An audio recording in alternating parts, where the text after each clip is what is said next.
И ние не искаме да допуснем това нещо и се борим, както мисля, че казаха всеки ден, да запазим.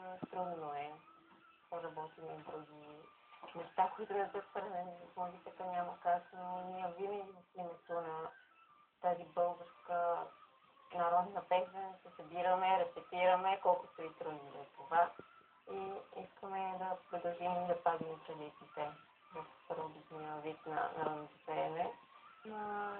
Първо бих искала да допълня това, което Мони каза, защо сме избрали всъщност да се занимаваме с музика и защо сме избрали да бъде наша професия, не просто това да бъде нашето хоби. И смятам, че всяка една от нас е влязла в музикалното училище първо с идеята, че ще стане певица, ще може да обикаля света, да пее, всъщност да прави това, което обича и да получава съответно заплащането за това. Тоест да има заплащане на труда, който извършва.